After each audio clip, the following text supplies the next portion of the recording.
जय हिंद दोस्तों। कैसे हैं आप सब। आई होप कि आप सब अच्छे होंगे और अपनी पढ़ाई अच्छे से कर रहे होंगे। तो दोस्तों, आप सभी का स्वागत है मेरे यूट्यूब चैनल सरकारी सोनू में। दोस्तों, मैं आपकी तरह ही एक स्टूडेंट हूँ, लेकिन कोशिश कोशिश कर रहा हूँ कि थोड़ा सा कुछ पढ़ाने के लिए। ठीक है। तो दोस्तों, हमने कल पढ़ा था तुर्क आक्रमण, उससे पहले पढ़े थे अरब आक्रमण। ठीक। तो अरबों का सफल आक्रमण कब हुआ था? तो 712 ईस्वी में हुआ था, जिसको किसने किया था? मोहम्मद बिन कासिम। मोहम्मद बिन कासिम ने किया था। मोहम्मद बिन कासिम भारत पर जब आक्रमण किया, उसमें दाहिर कहाँ का शासक था? तो सिंध का शासक था। मोहम्मद बिन कासिम किसका सेनापति था? अल हजाज का था। तो उसी प्रकार उसके बाद हम लोग पढ़े तुर्क आक्रमण। तुर्क आक्रमण कब किया गया था बताइए? तुर्क का आक्रमण हुआ 1000 ईस्वी में। मोहम्मद गजनी किया था, लेकिन वो असफल हुआ। फिर सफल आक्रमण एक में करता है। तो उसी के क्रम में हम आगे बढ़ते हुए आज पढ़ते हैं मोहम्मद गौरी के बारे में। मोहम्मद गौरी के बारे में। मोहम्मद गौरी। मोहम्मद गौरी। ये गलती पर बैठा तो मोहम्मद गौरी नाम लिखा होना, लेकिन इसका वास्तविक नाम क्या था? वास्तविक नाम, मोहम्मद गौरी का वास्तविक नाम क्या था? आपको पता है दोस्तों? नहीं पता तो बताते हैं। सिहाबुद्दीन मोहम्मद गौरी। सिहाबुद्दीन सिहाबुद्दीन मोहम्मद गौरी। सिहाबुद्दीन मोहम्मद गौरी। मोहम्मद गौरी का वास्तविक नाम क्या था? तो सिहाबुद्दीन मोहम्मद गौरी। मोहम्मद गौरी कहाँ का शासक था? मोहम्मद गौरी कहाँ का शासक था? जैसे कि मोहम्मद गजनी गजनी का शासक था, उसी प्रकार मोहम्मद गौरी कहाँ का शासक था? तो मोहम्मद गौरी गौरी गौर का शासक था। कहाँ का शासक था? गौर का शासक था। गौर का शासक था। गौर का शासक था। मोहम्मद गौरी कहाँ का शासक था? तो मोहम्मद गौरी गौर का शासक था। मोहम्मद गौरी गौर का शासक कब बना? मोहम्मद गौरी गौर का शासक कब बना? तो 1173 ईस्वी में। कब बना? 1173 ईस्वी में। ये जब शासक बना ना, तो कुछ समय इंतजार किया कि भारत पर आकर हम कब आक्रमण करें। तो 2 साल बाद आक्रमण करता है भारत पर। पहला आक्रमण कब करता है? पहला आक्रमण तो पहला आक्रमण करता है 1175 ईस्वी में। 75 ईस्वी में मुल्तान पर। मुल्तान मुल्तान पर पहला आक्रमण कब करता है? तो 1175 ईस्वी मुल्तान पर। लेकिन ये सफल होता है। क्या होता है? सफल होता है।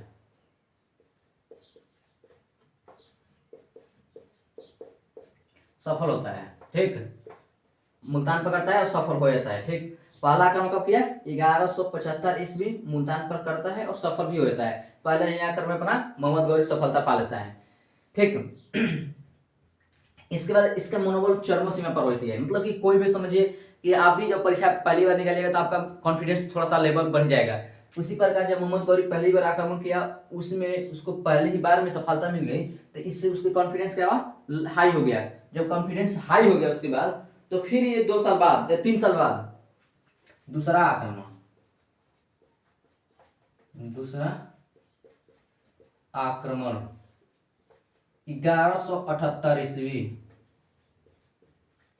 1178 ईस्वी में करता है। दूसरा आक्रमण कब करता है? 1178 ईस्वी में करता है। ठीक। क्या करता है? पाटन पे करता है। पाटन गुजरात में जो है आज, गुजरात, पाटन गुजरात में करता है। जब ये पाटन गुजरात में आक्रमण करता है, उस समय गुजरात में किस वंश का शासक था? आपको पता है कि जब दूसरा आक्रमण 1178 ईस्वी में पाटन गुजरात पे करता है, तो वहां का शासक कौन वंश का था? तो सोलोकी वंश का था। सोलंकी। इसी को हम चालुक्य वंश भी कहते हैं। चालुक्य वंश, सोलोकी या चालुक्य वंश। ठीक। जब ये आक्रमण किया था चालुक्य या सोलंकी वंश का कौन शासक था? तो भीम द्वितीय। भीम द्वितीय। भीम द्वितीय कौन शासक था वहां के? तो वहां का शासक भीम द्वितीय था। ठीक। लेकिन इसका इस युद्ध का नेतृत्व कौन कर रहे थे? युद्ध नेतृत्व, युद्ध का युद्ध का नेतृत्व कौन कर रही थी? तब भीम द्वितीय की माता थी, भीम द्वितीय की माता थी, जिसका नाम था नायिका देवी, नायिका देवी, नायिका देवी। यहां तक में कोई दिक्कत ना होगा दोस्तों। देखिए फिर से बताते हैं आपको। मोहम्मद गौरी, मोहम्मद गौरी का वास्तविक नाम सिहाबुद्दीन मोहम्मद गौरी था। यह गौर का शासक था। जब गौर का शासक कब बना? तो 1173 ईस्वी में बना। उसके बाद इसने 2 साल के बाद अपना पहला आक्रमण किया 1175 ईस्वी में, मुल्तान पर करता है, जो सफलता भी उसको मिलती है। दूसरा आक्रमण करता है 1178 ईस्वी पाटन गुजरात पर। जब पाटन गुजरात पर आक्रमण करता है तो वहां का वंश सोलंकी या चालुक्य वंश थी। वो जब किया पाटना 1178 ईस्वी में पाटन पर, तो वहां का शासक कौन था? भीम द्वितीय था। इस युद्ध का नेतृत्व भीम द्वितीय की मां नायिका देवी ने की। किसने की? नायिका देवी। इसमें मोहम्मद गौरी को हार मिली, गौरी की हार हुई, हार हुई, गौरी की हार हुई। इस युद्ध में क्या हुई? तो मोहम्मद गौरी की हार हुई। देखिए याद करने के लिए बता सकते हैं कि जब गौरी आया पाटन में तो उसको पटक पटक के भी मारे, ठीक है। जब गौरी आया तो उसको पाटन में, जब गौरी पाटन में आया तो उसको किसने मारा? था भीम द्वितीय ने मारा, भीम द्वितीय ने मारा। भीम द्वितीय किस वंश का था? तो सोलंकी या चालुक्य वंश का था। यहाँ तो कोई दिक्कत ना होगा। ये बताइए, मोहम्मद बिन कासिम जब भारत आया तो खैबर दरा से आया था। ये किस दरा से आया था? गौरी भारत में किस दर से आया था? गौरी भारत में गोमल दर से आया था, गोमल दरा से आया। किस दर से आया? गोमल दर से आया था। मोहम्मद गौरी भारत किस दर से आया? तो गोमल दर से आया। मोहम्मद बिन कासिम किस दर से आया था? खैबर दर से आया था। यहां तक में कोई दिक्कत ना होगी। देखिए इसके बाद हम आगे बढ़ते हैं मित्रों।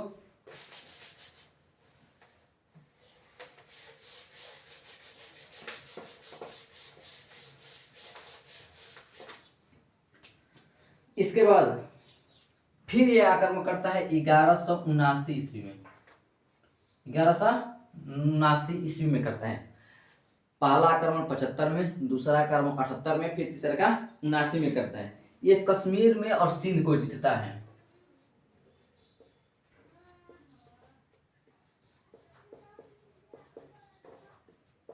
कश्मीर और सिंध को जीतता है, जीता, ठीक। 1179 ईस्वी में कश्मीर और सिंध को मोहम्मद गौरी ने जीत लिया। फिर इसके बाद 1186 ईस्वी में करता है, 1186 ईस्वी में, 1186 ईस्वी में करता है। पंजाब को जीता, पंजाब और भटिंडा को जीत लेता है। किसको जीतता है? पंजाब और भटिंडा को जीतता है, भटिंडा को जीता, पंजाब और भटिंडा को जीता। देखिए 79 में कश्मीर और सिंध को जीता, 86 में पंजाब और भटिंडा को जीत लिया। फिर 91 में करता है सबसे चर्चित 1191 ईस्वी। आप सबको मालूम होगा कि 1191 में यह कौन युद्ध लड़ता है? तो ये तराइन का प्रथम युद्ध होता है, तराइन का प्रथम युद्ध, प्रथम युद्ध, तराइन का प्रथम युद्ध कब होता है? तराइन का प्रथम युद्ध 1191 ईस्वी में होता है। किसके किस बीच होता है? तो गौरी और पृथ्वीराज चौहान के बीच, गौरी और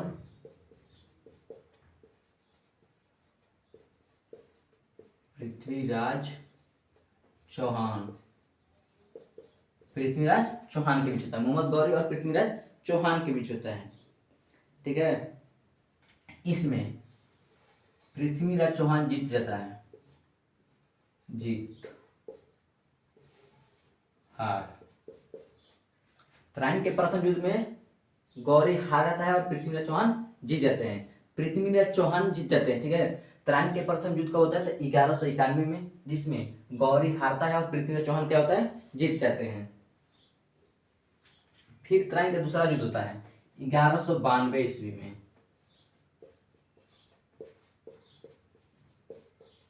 तराइन का दूसरा युद्ध तराइन का दूसरा युद्ध 92 में। फिर गौरी और पृथ्वीराज के बीच होता है। गौरी और पृथ्वीराज चौहान के बीच होता है। इसमें अब गौरी जीतेगा या हार जाएगा? पृथ्वीराज चौहान हार जाएंगे और गौरी जीत जाएगा। देखिए सबसे पहले 75 में किया, 75 में मुल्तान पर किया था तो वहां पर उसको सफलता मिली थी। फिर 78 में करता है कहाँ पर? पाटन में, तो वहां पाटन में उसको भीम द्वितीय पटक पटक के मारते हैं। फिर 79 में करता है कश्मीर और सिंध को जीत जाता है। फिर 86 में करता है पंजाब और भटिंडा को जीतता है। उसके बाद 1191 में तराइन का प्रथम युद्ध लड़ता है, सबसे चर्चित युद्ध है, जिसमें गौरी हारता है और पृथ्वीराज चौहान क्या होता है? जीत जाते हैं। फिर तराइन का दूसरा का युद्ध में पृथ्वीराज चौहान हार जाते हैं और गौरी जीत जाता है। देखिए पृथ्वीराज चौहान जब यहाँ पर जीतता है ना, तो इसके पृथ्वीराज रासो,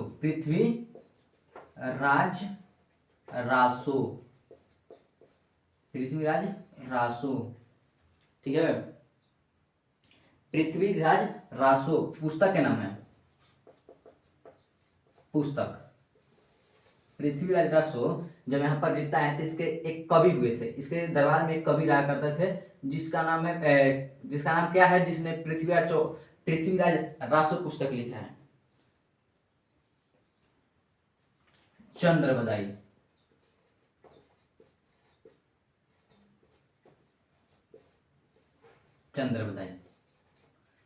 पृथ्वीराज रासो पुस्तक के लेखक कौन है? चंद्रबदाई। लेकिन इसकी मृत्यु है मतलब पूर्णतः पूरा नहीं कर पाता है। पृथ्वीराज रासो पुस्तक के लेखक कौन है? तो चंद्रबदाई, ये सही है, लेकिन इसको पूरा कौन करता है? यानी कि पूरा, तो इसको पूरा जलहन करते हैं। जलहन कौन करता है? इसको पूरा जलहन करता है। ठीक ना। देखिए तराइन के प्रथम युद्ध में जब पृथ्वीराज चौहान जीतता है तो उसके एक चंद्रबदाई नाम के कवि रहा करते थे दरबार में, जिसने पृथ्वीराज रासो पुस्तक लिखने की शुरुआत की थी, लेकिन बीच में इसकी मृत्यु हुई थी। तो इसको पूरा किसने किया था? तो जलहन ने पूरा किया था। किसने किया था? जलहन ने पूरा किया था। मुझे लगता है कि यहाँ तक में आपको कोई दिक्कत ना होगी, तो आगे बढ़ते हैं दोस्तों। फिर इसके बाद एक और युद्ध लड़ता है,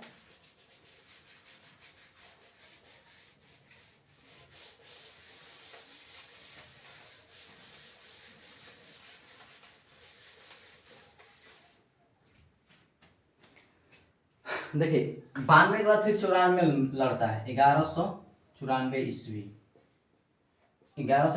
ईस्वी, जिस चंदावर युद्ध के नाम से जानते हैं। चंदावर का युद्ध 1194 ईस्वी में चंदावर का युद्ध गौरी और जयचंद के बीच होता है। गौरी और जयचंद के बीच।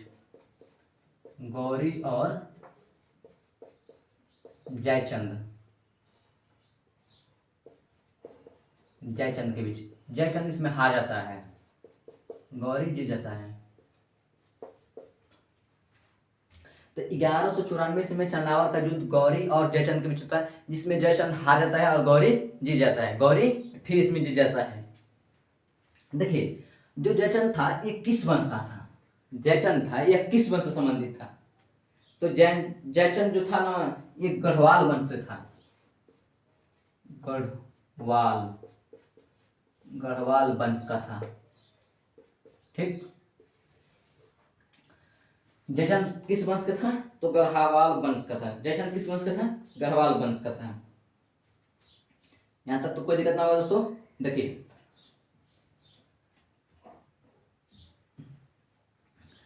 मोहम्मद गौरी का पूरा नाम है शिहाबुद्दीन मोहम्मद गौरी। मोहम्मद गौरी गौर के शासक पर कब बैठा था? तो 1173 ईस्वी में। 1173 ईस्वी में मोहम्मद गौरी ने अपना भारत पर पहला आक्रमण कब किया था, जो सफल हुआ था? तो 1175 ईस्वी में। 1175 ईस्वी में किया था। जो कहाँ किया था? तो मुल्तान पर किया था। उसके बाद 3 साल बाद 1178 ईस्वी में करता है पाटन गुजरात पर। 78 में पाटन गुजरात पर, जहां पर पाटन में कौन शासक था? तो भीम द्वितीय था। भीम द्वितीय किस वंश का था? तो चालुक्य वंश या सोलंकी वंश, चालुक्य वंश या सोलंकी वंश। तो देखिए जहाँ पाटन का युद्ध हुआ था, वो पाटन का युद्ध के नेतृत्वकर्ता कौन थे? तो युद्ध के नेतृत्वकर्ता भीम द्वितीय की माँ न्यायिका देवी थी। कौन थी? तो भीम द्वितीय की माँ न्यायिका देवी थी। उसके बाद हम क्रम से आगे बढ़ते हैं। उसके बाद फिर 1179 ईस्वी में, 1179 ईस्वी में किसको जीता था ये? तो ये कश्मीर को और सिंध को जीत लिया। मोहम्मद गौरी 1179 ईस्वी में कश्मीर और सिंध को जीता।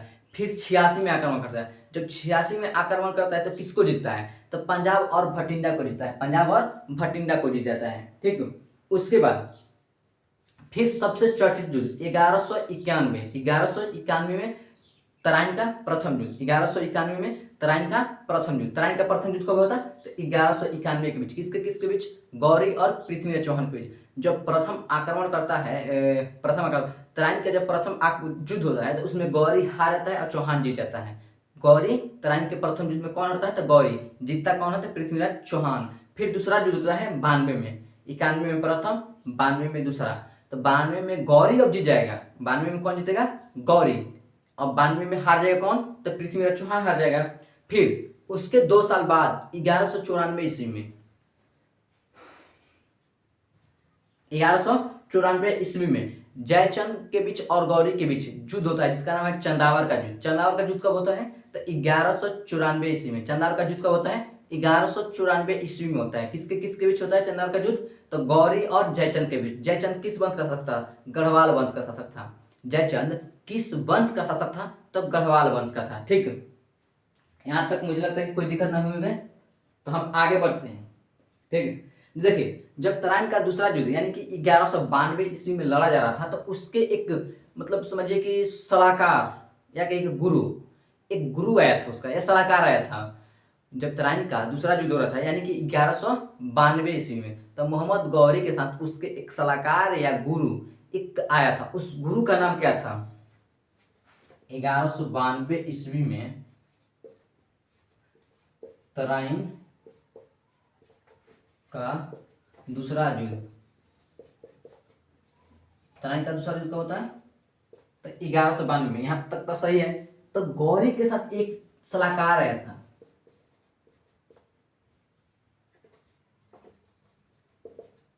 गौरी के साथ कौन आया था? सलाहकार आया था। उस सलाहकार का नाम क्या था? हम यही जानना चाहते हैं कि उस सलाहकार का नाम क्या था। तो मोइनुद्दीन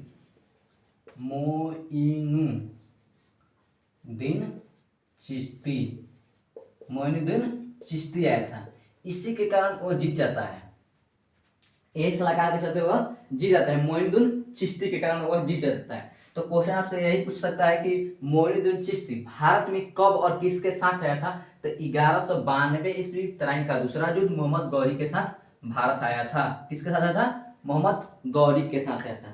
ठीक, चिश्ती का दरगाह कहाँ है? दरगाह कहाँ है? तो अजमेर में। अजमेर में है। चिश्ती का दरगाह कहाँ है? तो अजमेर में है। मोइनुद्दीन चिश्ती का दरगाह कहाँ है? अजमेर में है। देखिए जब वह चंदावर का युद्ध जीतता है मोहम्मद गौरी, तो एक सिक्का चलवा देता है। जब मोहम्मद गौरी चंदावर का युद्ध जीतता है तो एक सिक्का चलवाता है। उस सिक्का का नाम क्या था? सिक्का देवी लक्ष्मी का सिक्का चलवाता है।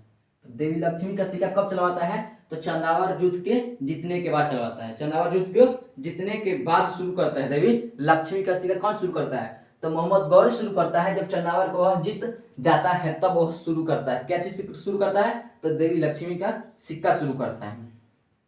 देखिए इसने एक और चीज शुरू की थी। उत्तर भारत में एकता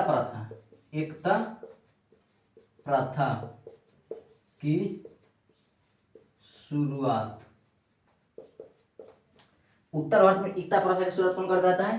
तो मोहम्मद गौरी करता है। अब पूरे भारत में कौन करता है? तो इल्तुतमिश करता है। दिल्ली पर पूरा शासन जब चलेगा, दिल्ली सल्तनत, तो आपको बताएंगे कि पूरा भारत में कौन करता है, तो इल्तुतमिश करता है। लेकिन उत्तर भारत में एकता प्रथा की शुरुआत किसने की थी, तो ये की थी मोहम्मद गौरी। मोहम्मद गौरी।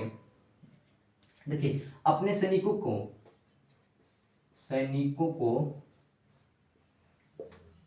को नगद वेतन की जगह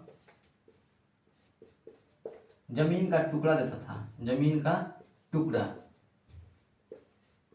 दिया करता था, ठीक है, देता था।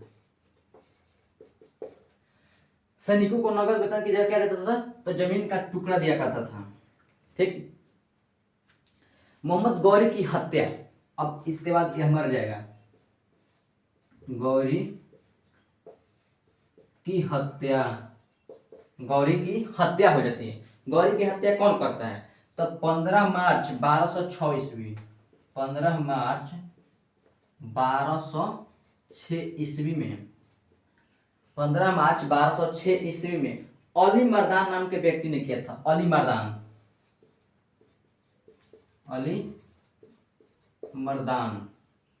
ने किया।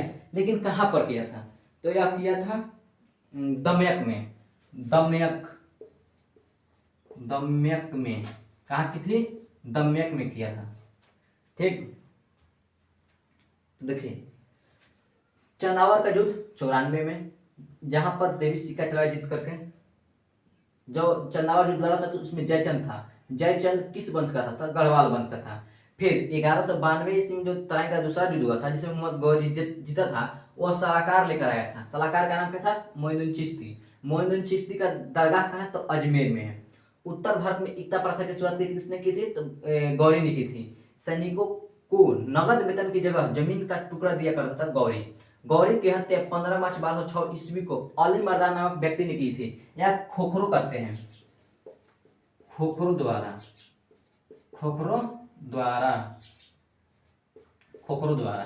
अली मर्दान जो था ना, वो खोखरो था। तो खोखरो को द्वारा या कहिए अली मर्दान नामक व्यक्ति ने दमयक में किया था। देखिए तो मोहम्मद गौरी भारत में कुल कितने बार युद्ध लड़कर जीता था, 5 बार। कितने बार, तो 5 बार जीता था, ठीक है।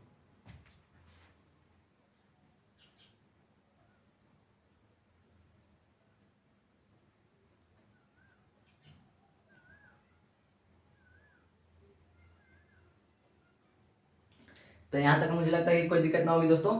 तो आइए आपको फिर से एक बार रिवाइज करा देते हैं, इसको मिटाकर पहले फिर से एक बार रिवाइज करते हैं, उसके बाद हम क्लास को बंद करेंगे।